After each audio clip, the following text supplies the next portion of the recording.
इस दौरान जो है साबिक वज़ीर आला और मौजूदा मरकज़ी वज़ीर HD कुमार स्वामी का बयान भी आया, उससे भी तनाज़ा पैदा हुआ और उन्होंने कहा कि मस्जिदों में मदरसों में SIR की कार्रवाई क्यों अंजाम दी जा रही है।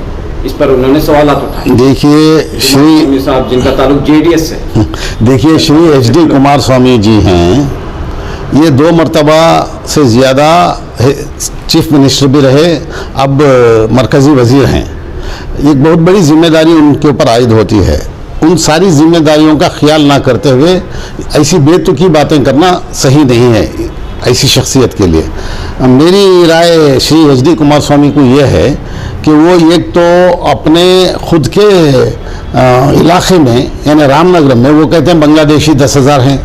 अरे भाई, जब आप जाके वोट मांग रहे थे, आप वोट मांग के उनसे वोट डलवा ले रहे थे अपने लिए, तब वो यहाँ के लोग थे। अब जैसे ही आप SIR आ रहा है तो आपको वो सारे बांग्लादेशी लगने लग गए। 10,000 बांग्लादेशी कैसे आ सकते हैं जब तक कि बॉर्डर में उन्हें छोड़ा ना जाए। और यहाँ के लोगों को आप बांग्लादेशी कह रहे हैं तो ये बहुत बड़ा जुर्म है, ऐसा नहीं करना चाहिए। दूसरा ये कि SIR में लोगों को मदद पहुँचाने के लिए, सहूलत पहुँचाने के लिए और उन्हें आसान करने के लिए अगर किसी मस्जिद में या शादी महल में या किसी और इदारे में लोग जमा होकर कुछ कर रहे हैं तो अब बहुत अच्छी बात है, वेलकम स्टेप है। उसके लिए श्री HD कुमार स्वामी को चाहिए कि उसकी तारीफ करनी चाहिए। अभी उससे रोड़े अटकाने की बात करें, ये BJP को खुश करने का काम है। मैं श्री HD कुमार स्वामी साहब को राय देता हूं और दरख्वास्त करता हूं कि ऐसे गलत कामों में ना पड़े। रियासत कर्नाटक में 29 जून से इसका आगाज़ हुआ है और इसमें कुछ तौसी भी की गई है। जी फरमाइए। देखिए, SIR आज़ादी हमारे भारत को जब से मिली उस वक्त से होता रहा है, लेकिन वो SIR नहीं बल्कि इंटेंसिव रिवीजन होता रहा है। इस मर्तबा स्पेशल इंटेंसिव रिवीजन लाया गया है।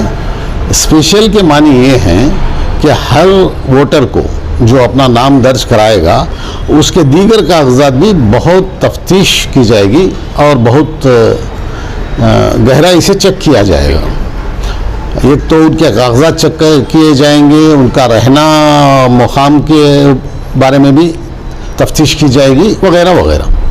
और इसी सिलसिले में ये 29 जून को शुरू हुआ था कर्नाटक में, 29 जून को, और 29 जुलाई तक था। 30 जून को शुरू हुआ, 29 जुलाई तक जारी था। इस मरतबा चीफ इलेक्शन ऑफिसर ने यहाँ कर्नाटक में उसमें मज़ीद 10 दिन इजाफा करके 8 अगस्त तक उसको आगे ले गए हैं। सिर्फ इसलिए कि लोग उतने वक्त में नहीं मुकम्मल कर पा रहे हैं, इसलिए 8 अगस्त को तारीख बढ़ाई गई है।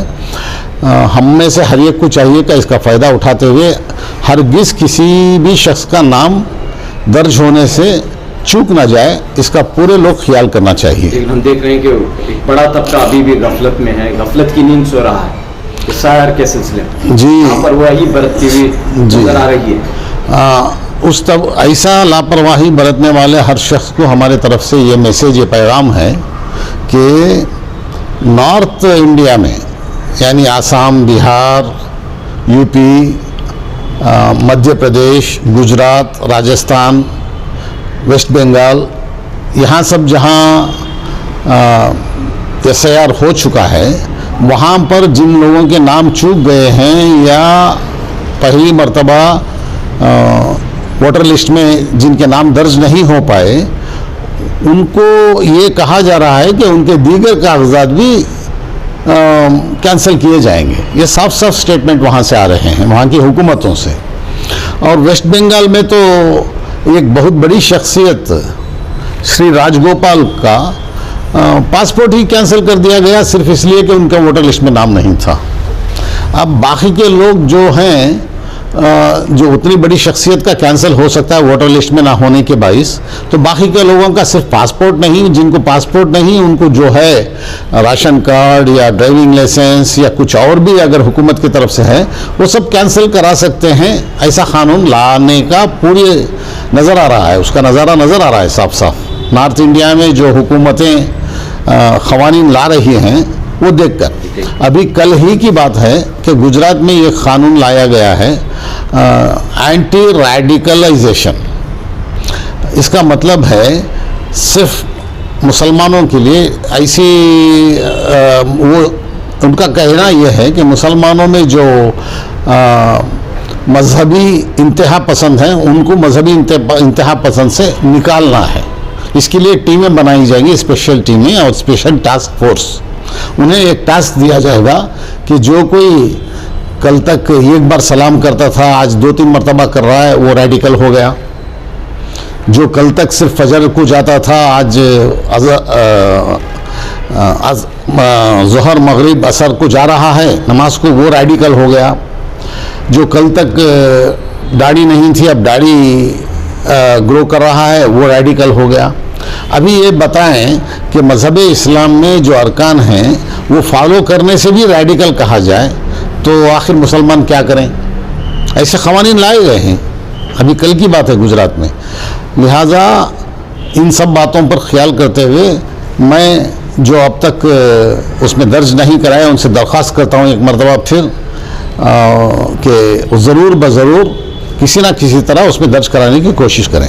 दूसरी बात यह है कि हमारे कर्नाटक के चीफ इलेक्ट्रिकल ऑफिसर श्री अंबु कुमार साहब ने ये कहा है कि जिन लोगों का नाम 2002 में नहीं है, जिन वोटर्स का नाम नहीं है, जिनके वालिदैन का या दादा दादी का नहीं मिल सका और 2025 में उनका नाम है, वो सिर्फ इसलिए कि वो 2002 में किसी का नाम नहीं है चुप रह जाएं बग़ैर भर्ती करे कि ऐसा ना करें, बल्कि वो भी अपने डिटेल्स बाकी के भर्ती करके वो फॉर्म SIR फॉर्म जो दिया गया है वो ज़रूर BLO को लौटाएं ताकि वो नाम दर्ज हो जाए। बाद में आप जब डॉक्यूमेंट्स आपके मंगाए जाएंगे फिर आपका नाम जो दर्ज हुआ उसको सही करार दिया जाएगा। ये श्री अंबु कुमार साहब का मैसेज है। और तीसरी बात ये है कि जो लोग अपने घर बदल चुके हैं, शिफ्ट कर चुके हैं, अगर वो पुराने एड्रेस पे नहीं हैं और नए एड्रेस का अभी तक उन्होंने वोटर लिस्ट में दर्ज नहीं कराया है, जिसकी वजह से 2025 की वोटर लिस्ट में उनका नाम नए एड्रेस के साथ नहीं है, तो उन्हें चाहिए ऐसे सारे लोगों को कि पुराने एड्रेस पे जाएं और अड़ोस पड़ोस को बोलें कि BLO जब आते हैं तो उनसे कहकर फॉर्म हासिल करके रखें या वहाँ जाकर वहाँ टिक कर BLO को फ़ोन करके उस फॉर्म को हासिल करें। शुरू में BLOs ऐसे लोगों को फॉर्म नहीं देते थे, लेकिन चीफ इलेक्ट्रिकल ऑफिसर ने साफ कहा है कि जो लोग अपने घर बदल गए हैं वो अपने पुराने एड्रेस पर आएँ तो उनको BLO वो फॉर्म्स इरसाल करें। साफ साफ इंस्ट्रक्शंस दिया हुआ है। लिहाजा हम में से जो लोग शिफ्ट हुए हैं उन्हें चाहिए कि अपने पुराने एड्रेस पर जाकर वो फॉर्म हासिल ज़रूर करें और भर्ती करके वहीं पे दें। और ये SIR का पूरा प्रोसेस ख़त्म होने के बाद 1-2 महीने के बाद में चेंज ऑफ एड्रेस के लिए अप्लाई करें। तो एक जानिब SIR का अमल चल रहा है तो दूसरी तरफ सियासत भी देखने को मिल रही है। हम देख रहे हैं कि बीजेपी के एक वफ्द ने गवर्नर से मुलाकात की और कहा कि परमानेंट रेसिडेंशियल सर्टिफिकेट जो जारी की जा रही है उस पर रोक लगाई जाए। तो ये इस पर आपका क्या कहना है साहब कि बीजेपी जो है क्या SIR के सिलसिले में रुकावटें पैदा कर रही है या कुछ गड़बड़ का काम हो सकता है? देखिए, एक बात साफ जाहिर है कि जिस अंदाज से आसाम में 27 लोगों को NRC के तहत सिर्फ स्पेलिंग की गलती रहने की वजह से उनके नाम मनसूख कर दिए गए थे, उन्हें इलेक्शन ट्रिब्यूनल में जाके वहाँ भी इंसाफ नहीं मिला। उन्हें गैर मुल्की करार दिया गया था 27 लोगों को, और फिर हाई कोर्ट में भी उन्हें गैर मुल्की ही करार दे दिया गया। अब सुप्रीम कोर्ट जाने के बाद सुप्रीम कोर्ट ने कहा है कि सिर्फ नामों के स्पेलिंग्स में कमोपेश रहने से किसी को गैर मुल्की करार नहीं दिया जा सकता। लिहाजा हाई कोर्ट का और ट्रिब्यूनल का ऑर्डर उन्होंने सुप्रीम कोर्ट ने मनसूख किया है। लेकिन 27 के 27 लोग जो अब राहत मिली है वो तकरीबन 1 साल तक बहुत बड़ी परेशानी में थे, उनके सारे ख़ानदान परेशान थे और इसके बाद भी जाके वो सही करवाने तक उनकी परेशानी रहेगी। ये सब देखते हुए ये मालूम होता है कि वहाँ की हुकूमतें जो हैं, जिस पार्टी की हैं, वो पार्टी यहाँ पे ये चाहती है कि यहाँ भी मुसलमानों के नाम दर्ज होने ना पाएँ।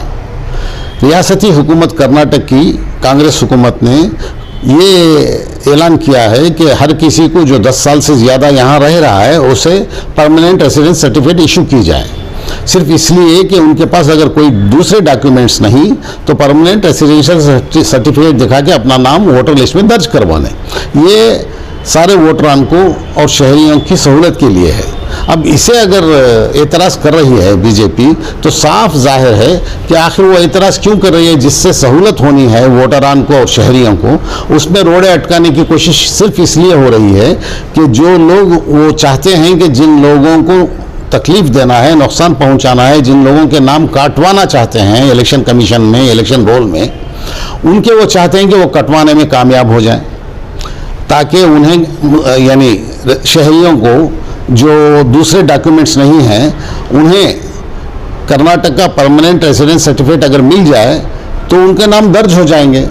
तो बीजेपी चाहती है कि उनके नाम दर्ज ना हो, इसलिए रियासती हुकूमत की तरफ से जो ऐलान किया गया है उसकी मुखालिफत कर रही है। हम सब जो हैं रियासती हुकूमत ने जो ऐलान किया है परमानेंट रेसिडेंस सर्टिफिकेट, ये बहुत बेहतरीन पॉलिसी हम समझते हैं सारे शहरियान कर्नाटक, और हम सब उसके लिए सपोर्ट करते हैं हुकूमत का, और हम हुकूमत की तारीफ भी करते हैं इसके लिए कि उन्होंने एक बहुत अच्छा काम अंजाम दिया है। और बीजेपी की मुखालिफत की परवाह किए बगैर परमानेंट रेसिडेंस सर्टिफिकेट सारे शहरियों को इशू करना चाहिए जो शहरी उसके हकदार होते हैं, जो शहरी यहाँ 10 साल से ज़्यादा रह रहे हैं।